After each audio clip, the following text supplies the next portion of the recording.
One of the most important qualities I'd say that someone must learn eventually in their own lifetime would be to learn how to suffer, or the meaning of suffering in the first place.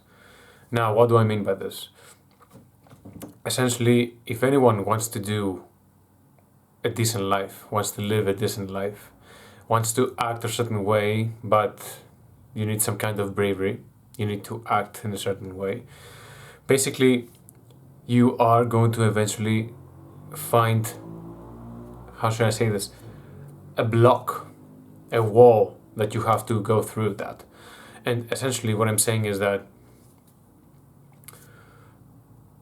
people in general are much more, in a way, attracted, or maybe I should say influenced is the better word, influenced by negative events and negative news rather than the positive news and positive events. Such as people are much more in a bad mood when they lose, let's say, €5, $5, rather than finding something new, something of equal value. And again, those $5 or €5, let's say. And so the negative experience is much more intense than the positive one. And I'm saying this because even if someone on a superficial level, on a not necessarily superficial level, on a level that everything seems to be going fine, good job, good friends, relationships, health, relative good relationship with the environment and in nature, etc. Essentially, all those things may exist in someone's life, and one small turnaround, one small bad event may as well make the entire mood switch around, and basically make that person have all these qualities that are, I believe, very important, and have some smaller negative ones that eventually draws him or her attention more than the positive ones that he lives or she experiences. And basically, what I'm saying is that if we do not know how to suffer, essentially we don't really see life for what it is. We don't really accept life for what it is. And if suffering means that you essentially trying to live first and foremost, basically part of life is to acknowledge that suffering is going to exist and that there is some kind of cohabitation that goes along with it. Because for some reason, life without suffering seems a bit unknown and also kind of blank. Somehow it's fake life in a way. There's no such thing as suffering. And so essentially adversity challenges us to endure things, to endure whatever life throws at us. And another thing that I think it's interesting for me is that basically if we learn how to deal with suffering in any shape or form, we become a little bit grown-ups in a way. Basically, we learn how to accept life for hardships, and at the same time, if you accept that life is hardship and it's constant suffering, it's constant difficulty, you're not running away from it. You basically start to make decisions based on it. And life is more visible in that way. I think that life is less present, less visible, and the beauty in life is less important than everything else that makes us want to escape from the reality that we're living in, and we just cannot comprehend the idea of living in such hard times. We just sometimes don't really want to live. Life can become extremely hard, and of course I'm not saying as someone who who's an expert on life or something like that. I'm a very lucky person, I would say. I have great conditions in my opinion. And I'm saying this because there used to be a time where I thought that I could not stand it. I could not really comprehend the difficulties that life throws at me, and I couldn't really stand up to them. And so the need to avoid suffering can be stronger than the need to live a fulfilled life. And that probably is because from the thing that I mentioned earlier, that we rather avoid pain instead of enjoy and go for pleasure and life itself. Many people would be satisfied by just staying in a neutral state, which is, okay, I'm good, not suffering, but neither am I extremely well. And so that state can be normal for many people. And so many people may as well live in a way that many people as well avoid any hardship, any difficulty, because that's also natural. We are made to. It doesn't make sense to search for discomfort if there is an actual benefit beyond that, right? And so suffering is a skill that should be learned.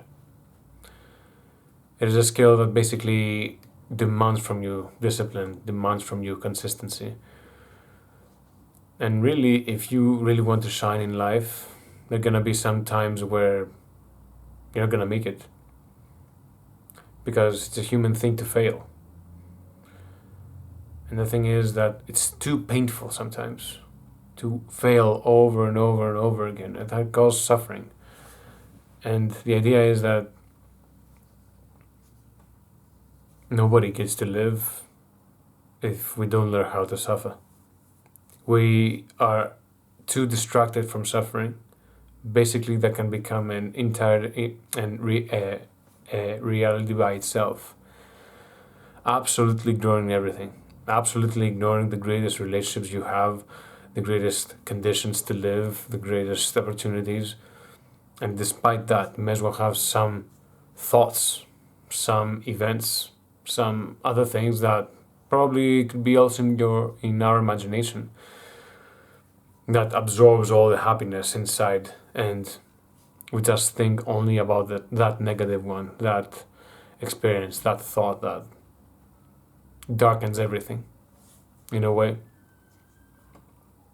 And it's not necessarily sad when you see it, it can be, but if people do not really see it, there's nothing for them to realize, and there's nothing for them to see as negative or something to be afraid of.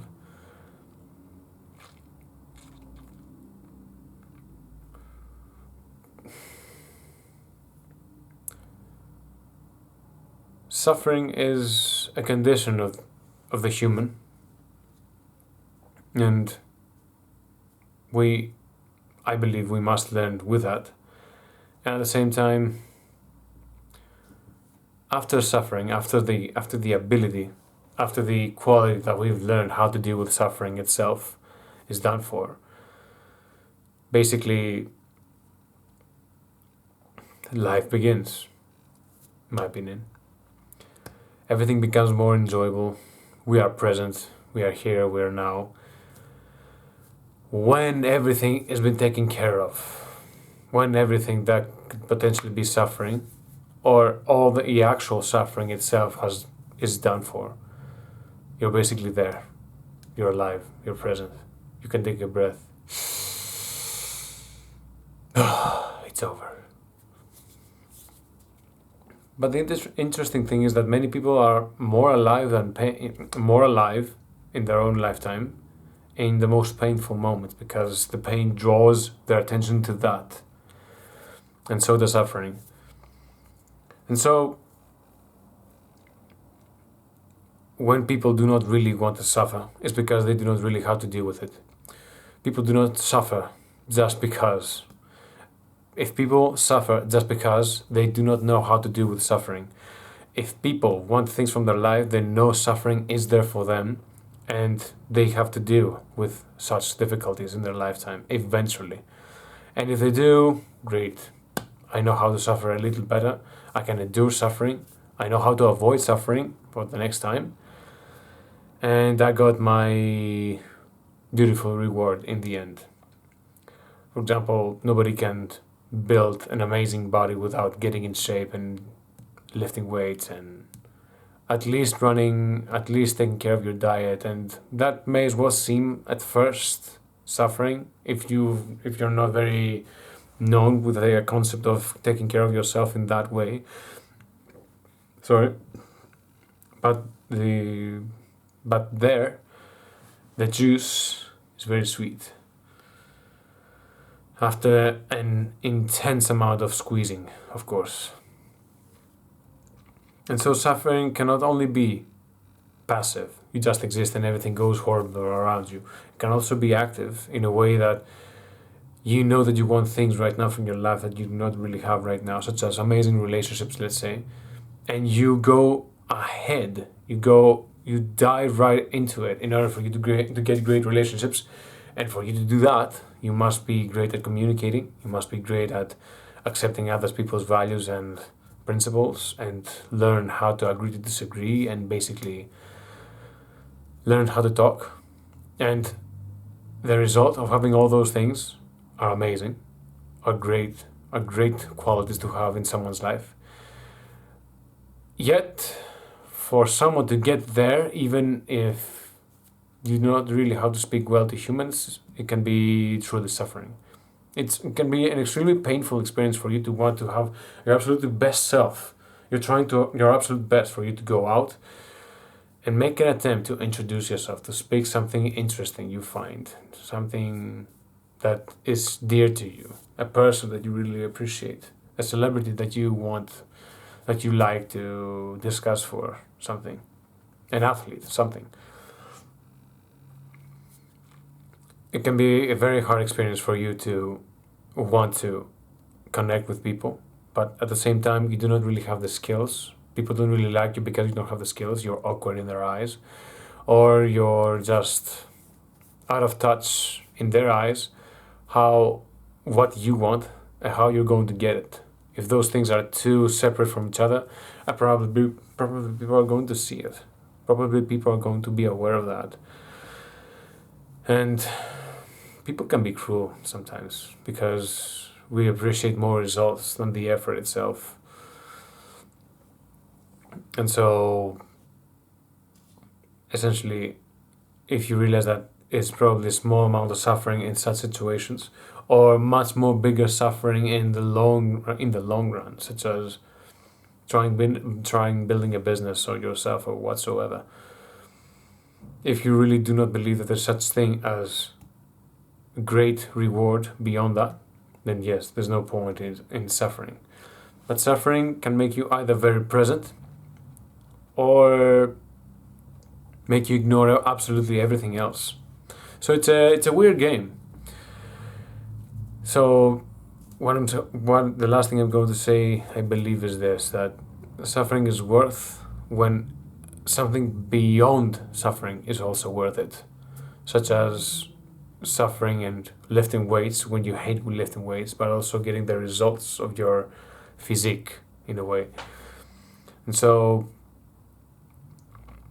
it would be amazing for people to suffer less the more they can. And when someone learns how to basically suffer, life becomes more sufferable and more tolerable. And you can possibly enjoy your moments more when you do not think constantly about everything that goes wrong and everything that hurts. Okay? Okay, that is my message for today. I hope to see you next time. Goodbye for now.